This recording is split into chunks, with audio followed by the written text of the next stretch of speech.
Olá, Gil aqui. É, Vou fazer uma leitura rápida do Trivium até as 10 categorias de Aristóteles. Fui advertida de que o Trivium da Miriam Joseph é uma apostila, é um compilado, né, do Trivium e do Quadrivium. Para quem não sabe, está chegando hoje aqui no canal, é uma leitura. Estou fazendo a leitura porque muito se fala sobre artes liberais e pouca gente, no final das contas, sabe no que consistem as 7 artes liberais.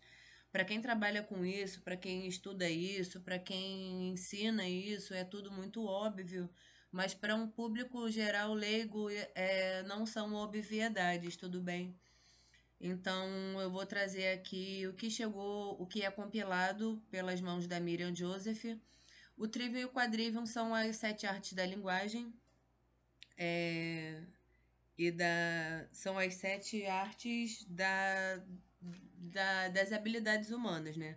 As 3 primeiras são as artes da linguagem e as 4 seguintes, que são o Quadrivium, aritmética e música. Então, o estudo de música é por aritmética, pelas frações, tendo como referência o monocórdio divino, né? A principal, para mim, né, a principal analogia que se pode fazer com isso é o Silmarillion do Senhor dos Anéis, que é a Gênesis do Senhor dos Anéis, onde os anjos tocam seus instrumentos para formar assim sílaba, montes, né, montes e selvas e animais também, e mares e rios, estrelas e os luminares do céu.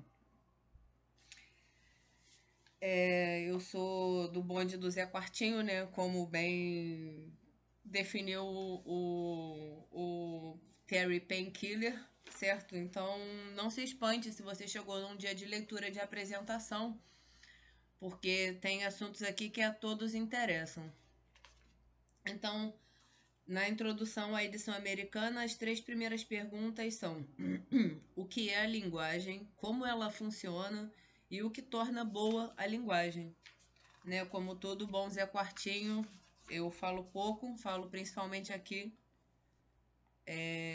Então vocês estão sendo expostos à minha voz não musical, certo? No microfone, o timbre de criança piora bastante. Então agradeça. As artes liberais. As artes liberais denotam os 7 ramos do conhecimento que iniciam o jovem numa vida de aprendizagem. Então, nesse sistema, o jovem nasce com algo a ser expresso, né? E a ele é exposto 7 áreas do conhecimento para que ele se expresse da melhor forma possível. Então não tem a ver muito com uma questão de escola em que o aluno sempre é uma panela vazia, um burro, uma besta quadrada, que precisa aprender alguma coisa para ser alguma coisa, certo? O conceito é do período clássico, mas a expressão e a divisão das artes em trivium e quadrivium datam da Idade Média.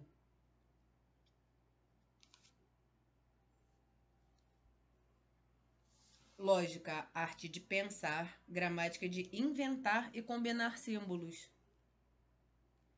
E a retórica é a arte de comunicar.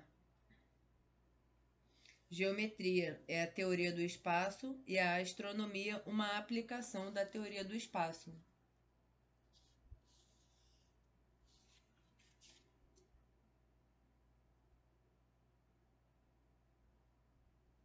As 7 artes liberais diferem essencialmente das muitas artes ou ofícios utilitários, tais como carpintaria, alvenaria, vendas, impressão, edição, serviços bancários, direito, medicina ou o cuidado das almas, se difere dos ofícios utilitários e das 7 belas artes: arquitetura, música instrumental, escultura, pintura, literatura, teatro e dança. Então, são áreas diferentes, embora tenham nas suas bases, né, o bem-estar humano.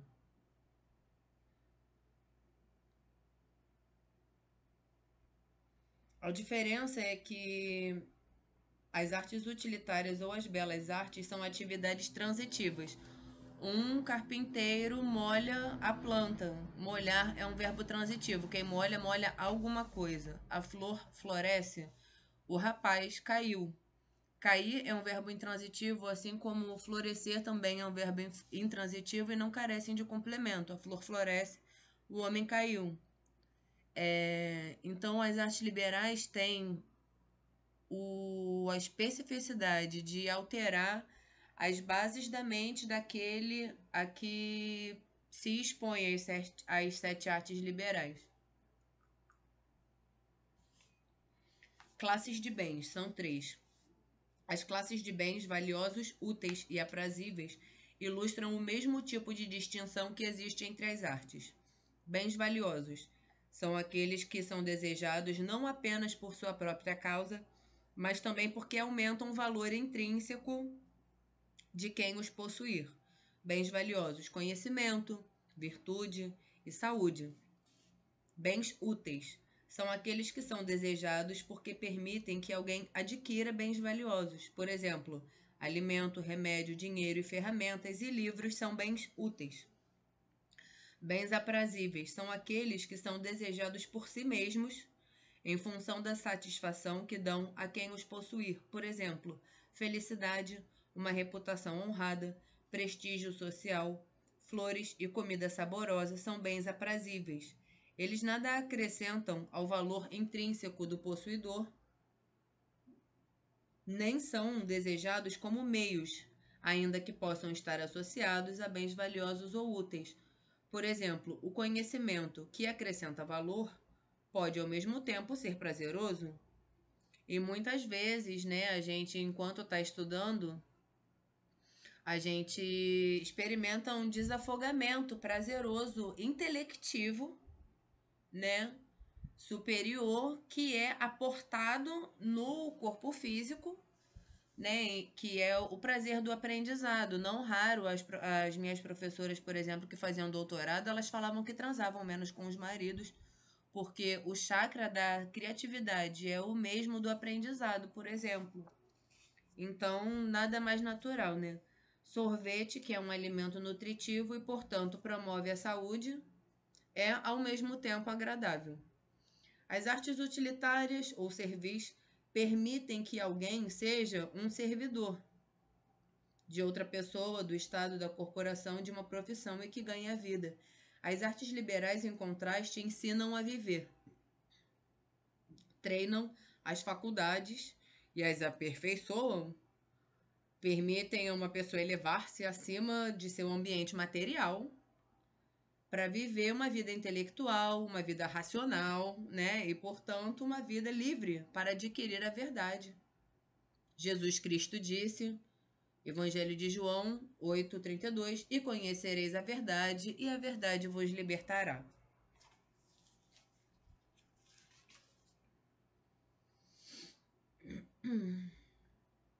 O novo lema do St. John's College em Anápolis, Maryland, expressa o propósito de uma escola de artes liberais através de um interessante jogo com a etimologia da palavra liberal, porque liber é filho e liber é livro também. E aí o jogo é Facio liberos ex liberis libris libraque. Transformo crianças em homens livres por meio de livros e comparações. Ciência e arte. Cada uma das artes liberais é, a um só tempo, uma ciência e uma arte. Como diz Aristóteles, a experiência produz arte, a inexperiência, acaso. Cada uma das artes liberais é, a um só tempo, uma ciência e uma arte, no sentido de que em cada campo há algo a conhecer, ciência, e algo a fazer, arte. Uma arte pode ser empregada com sucesso antes que se tenha um conhecimento formal de seus preceitos. Por exemplo, uma criança de 3 anos pode fazer uso de gramática correta, ainda que nada saiba de gramática formal. De maneira análoga, a lógica e a retórica podem ser usadas eficazmente por quem não conheça os preceitos teóricos dessas artes. Todavia, é desejável e satisfatório adquirir um conhecimento claro dos preceitos e saber por que certas formas de expressão ou de pensamento estão certas ou erradas. Pode-se pensar corretamente, pode-se pensar erradamente, né?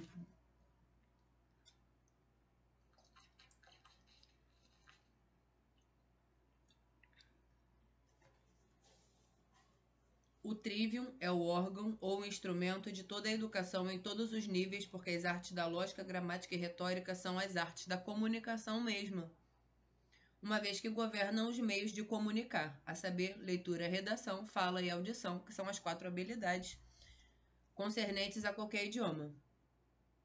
O pensamento é inerente a essas 4 atividades. A leitura e a audição, por exemplo, apesar de relativamente passivas, envolvem pensamento ativo, pois concordamos ou discordamos daquilo que lemos ou ouvimos. O trivium é usado essencialmente quando exercitado na leitura e na composição. Foi exercitado sistemática e intensivamente na leitura dos clássicos latinos. Shakespeare estudou o trivium e tal. Na gramática grega de Dionísio da Trácia, o mais antigo livro de a gramática do Dionísio da Trácia, 166 a.C., que é isso que eu queria saber se o Dom Pedro conseguiu pegar e enfiar nas porra das caravelas, mas tem que ir lá na Biblioteca Nacional fuçar isso com calma. Né? O mais antigo livro de gramática existente e a base para os textos gramaticais durante pelo menos 13 séculos, a gramática, né, é definida de uma maneira tão abrangente que inclui versificação, retórica e crítica literária. A gramática é um conhecimento experimental dos modos a gramática é um conhecimento experimental dos modos de escrever, nas formas geralmente correntes entre poetas e prosadores de uma língua. Está dividida em 6 partes: leitura instruída com a devida atenção à prosódia, versificação. 2. Exposição de acordo com figuras poéticas, a retórica. 3. A apresentação das peculiaridades dialéticas e das alusões, né? Porque conversa-se sobre isso, afinal, né? 4. Revelação das etimologias. 5. Relato cuidadoso das analogias. Relato cuidadoso das analogias. E número 6, crítica das obras poéticas, que é a parte mais nobre da gramática, né? Uma vez que a comunicação envolve o exercício simultâneo da lógica, da gramática e da retórica, essas artes são as artes fundamentais da educação, ensinar e ser ensinado. Consequentemente, devem ser praticadas simultaneamente pelo professor e pelo aluno. O aluno deve cooperar com o professor, deve ser ativo e não passivo. O professor pode estar presente direta ou indiretamente. Quando alguém estuda através de um livro, o autor é o professor presente indiretamente. A comunicação, de acordo com a etimologia da palavra, resulta em algo que é possuído em comum, uma unicidade compartilhada. A comunicação tem lugar somente quando duas mentes realmente se encontram. Se o leitor ou o ouvinte recebe as mesmas ideias que o escritor ou o emissor desejava transmitir, ele as entende, ainda que delas possa discordar. Né? Eu não estou aqui para contribuir para que a comunicação feita no Brasil se transforme numa selva de pedra. Uma torre de Babel, né? Suco de kiwi não tá tendo. Ainda que delas possa discordar, se não recebe ideia alguma, nada entende. Se recebe ideias diferentes, entende mal. Ou a comunicação se estabelece ou a comunicação não se estabelece. Ah, não, nossa, fiz um esforço para me bifurcar em 4 partes diferentes, de forma que minha filha vai entender uma coisa, a musa inspiradora dos meus pensamentos, emoções e toda a minha iniciação platônica vai entender outra coisa, minha esposa entenderá outra coisa e o público jovem, alvo, entenderá ainda uma outra coisa. O que você está fazendo? Merda. Os mesmos princípios da lógica, da gramática e da retórica guiam o escritor, o leitor, o emissor e o ouvinte.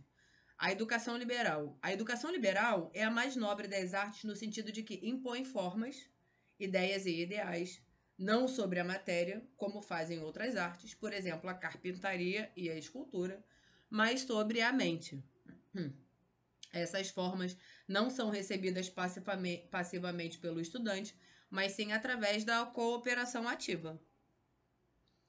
Na verdadeira educação liberal, e qualquer coisa que não seja isso para mim é reduzido a nada, né? Porque do pó veio as estrelas, né?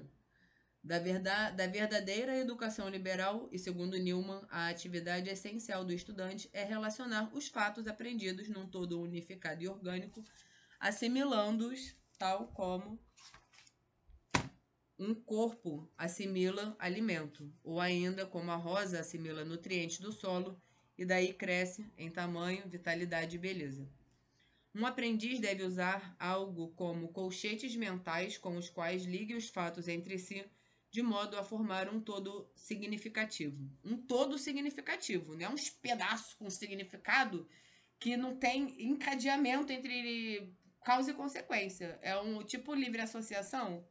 Sabe quando você tá chapando todas e brinca de livre associação, que não pode falar CS composto? Aí um fala travesseiro, outro fala cama, com C não pode, bebe. Tipo assim, né? Não lido com isso aí não, gente. Ou a pessoa fala, ou a pessoa é mestre retórico, ou a pessoa não é.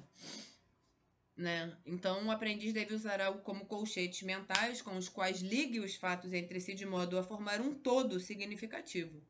Isso torna o aprendizado mais fácil, mais interessante e muito mais valioso. O acúmulo de fatos é mera informação e não merece ser chamado educação, pois sobrecarrega a mente e a estultifica. O acúmulo de fatos é mera informação e não merece ser chamado educação, pois sobrecarrega a mente e a estultifica. Estulto é o cérebro pequeno. Em vez de desenvolvê-la, iluminá-la e aperfeiçoá-la. Mesmo quando alguém esquece muito dos fatos que uma vez aprendeu e relacionou, a sua mente retém o vigor e o aperfeiçoamento que obteve ao neles se exercitar. Porém, a mente faz isso somente porque lida com fatos e ideias. Ademais, é muito mais fácil lembrar ideias associadas do que ideias sem conexão.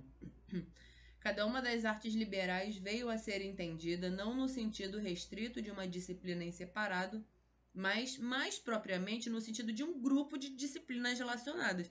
Então, por exemplo, relacionando as artes com a linguagem, com as artes da matéria, as artes da linguagem com as artes da matéria, a música como arte mecânica é um estudo a ser feito dentro do monocórdio divino das frequências a serem emitidas, certo? Então, ou a retórica guarda isso, ou a pessoa não é um mestre retórico, porque não se pode dizer um mestre retórico aquele que não lança sobre a matéria luz.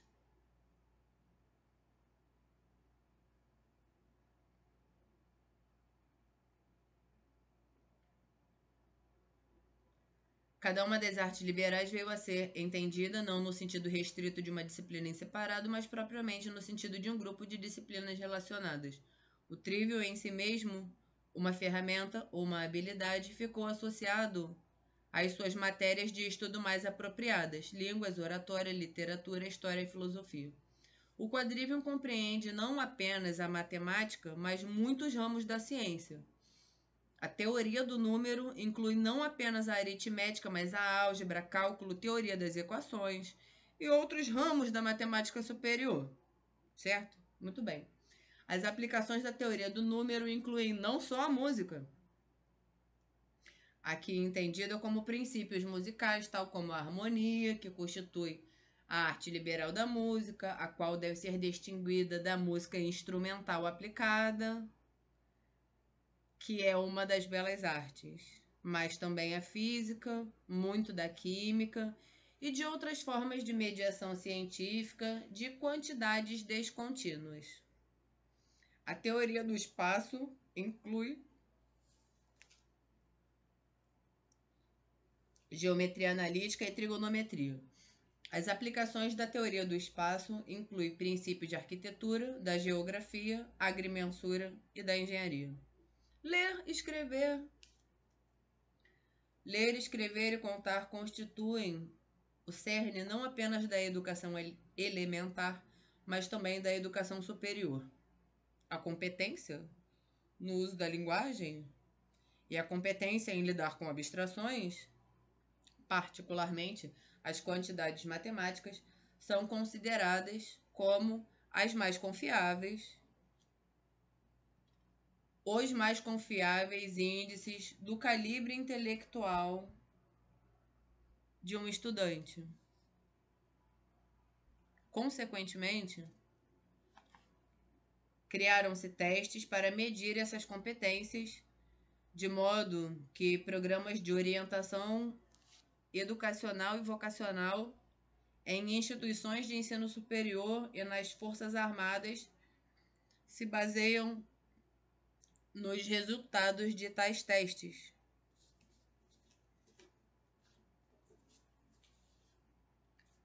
As três artes da linguagem provêm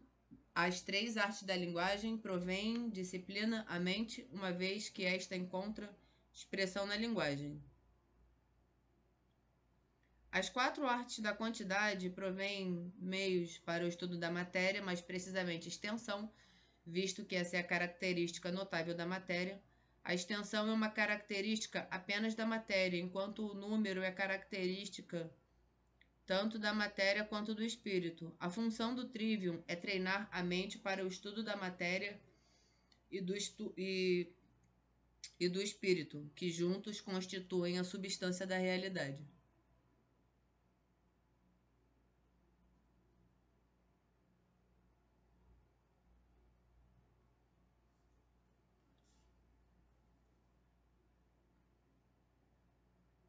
O fruto da educação é a cultura, que Matthew Arnold definiu como o conhecimento de nós mesmos e do mundo.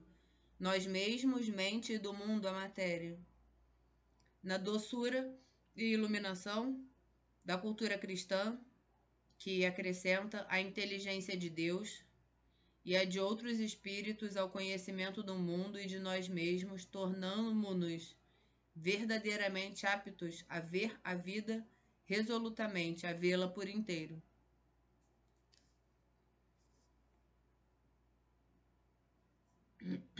As artes da linguagem.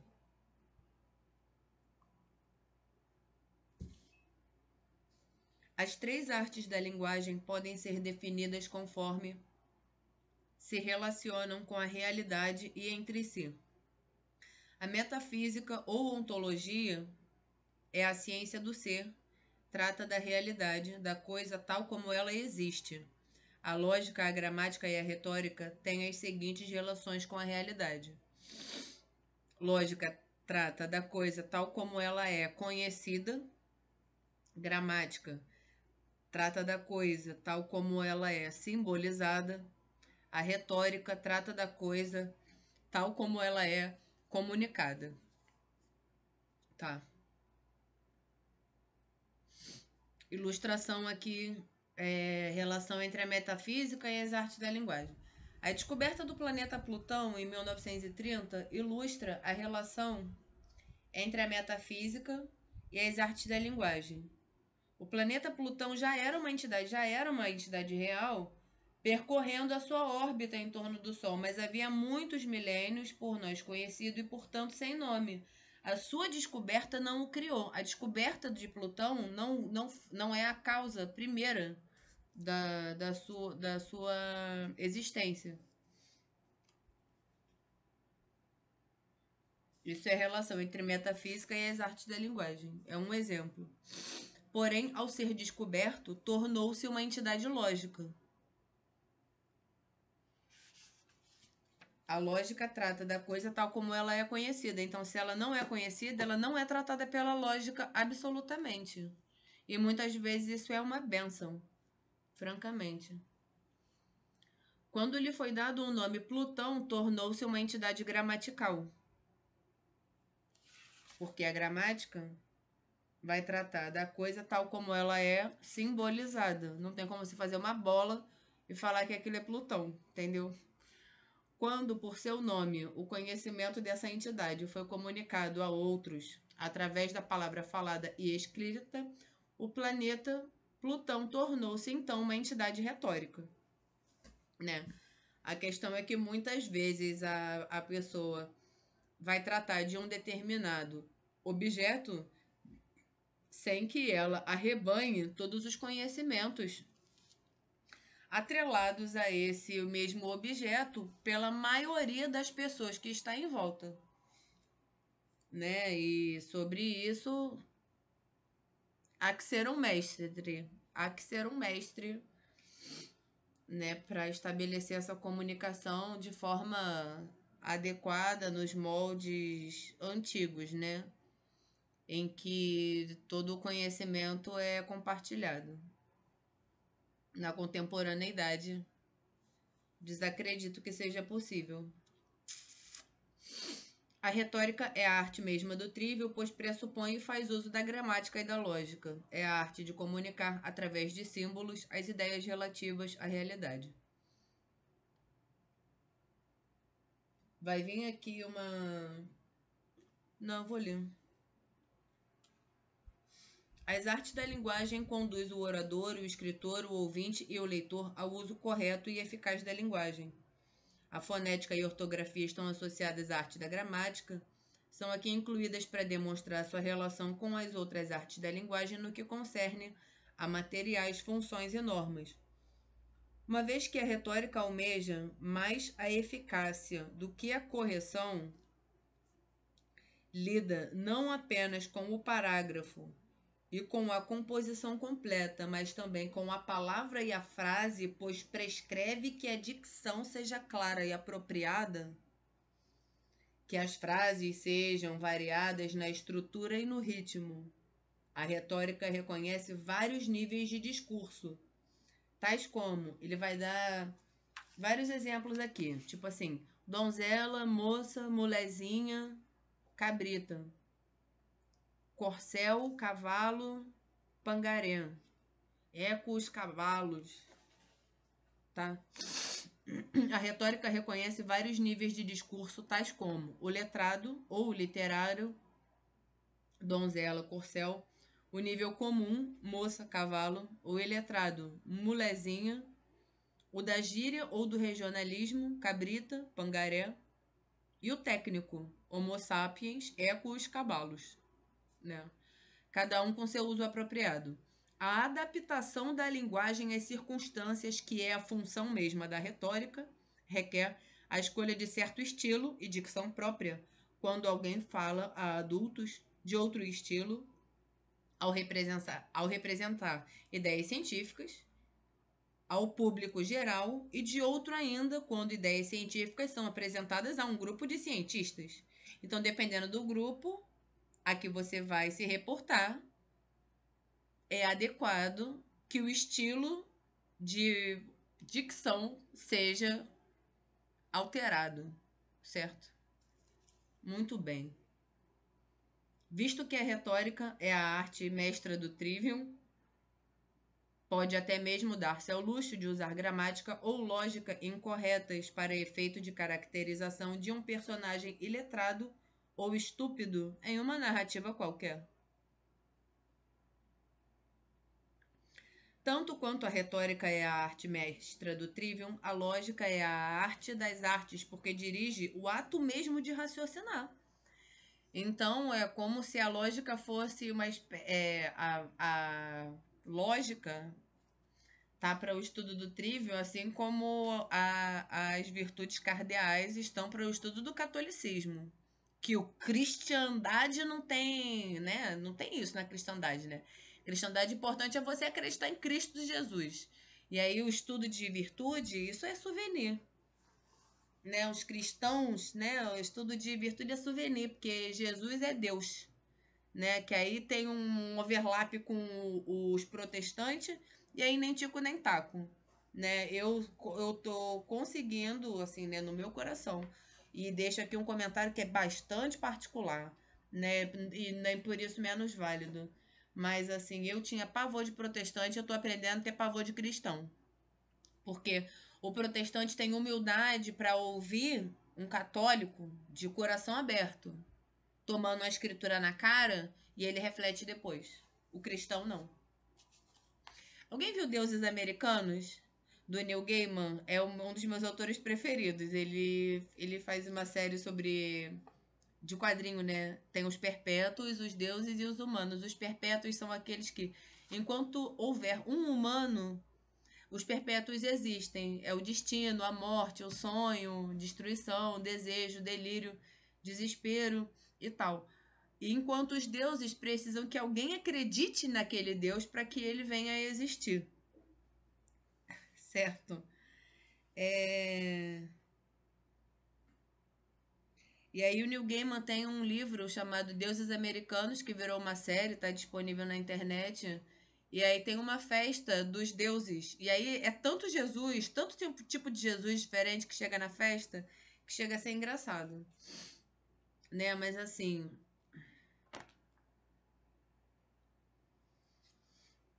visto que a retórica é a arte mesma do trivial, pode mesmo dar-se ao luxo de usar gramática ou lógica incorretas para efeito de caracterização de um personagem iletrado ou estúpido em uma narrativa qualquer. Tanto quanto a retórica é a arte mestra do trivium, a lógica é a arte das artes, porque dirige o ato mesmo de raciocinar, o qual dirige todos os outros atos humanos a seu fim apropriado através dos meios que determina. Né? Chegou numa impossibilidade, é só corrigir. O assunto geral das artes gerais é tanto a razão quanto a palavra. Elas são empregadas no aperfeiçoamento do raciocínio em benefício do bem pensar, como na lógica, no aperfeiçoamento de modos de falar.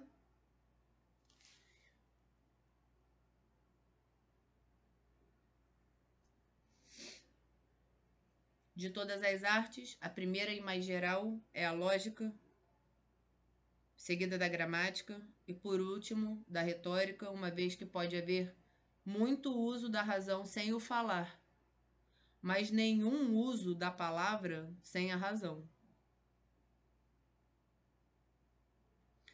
Demos o segundo lugar à gramática, porque o uso correto da palavra pode ser feito sem adornos, mas dificilmente será possível adorná-lo antes que esteja correto.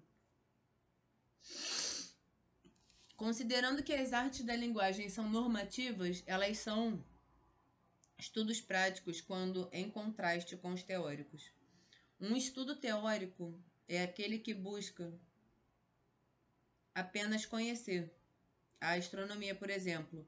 Nós podemos apenas saber algo a respeito dos corpos celestes, não podemos influenciar os seus movimentos. Um estudo prático, normativo, é aquele que busca regular, ajustar segundo uma norma ou padrão.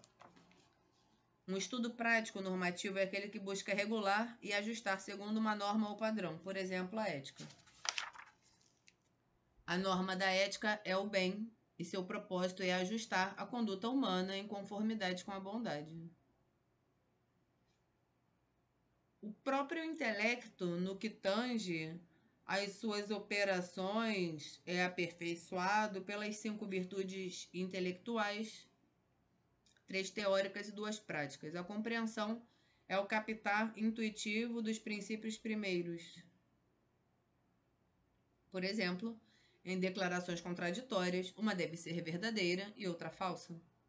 A ciência é o conhecimento das causas mais prováveis. Ciência é o conhecimento das causas mais prováveis. A sabedoria é o conhecimento das causas fundamentais. A metafísica na ordem natural, a teologia na ordem supernatural. A prudência é o raciocínio reto concernente às ações. A arte é o raciocínio reto concernente à produção. Função da linguagem. Natureza e função da linguagem.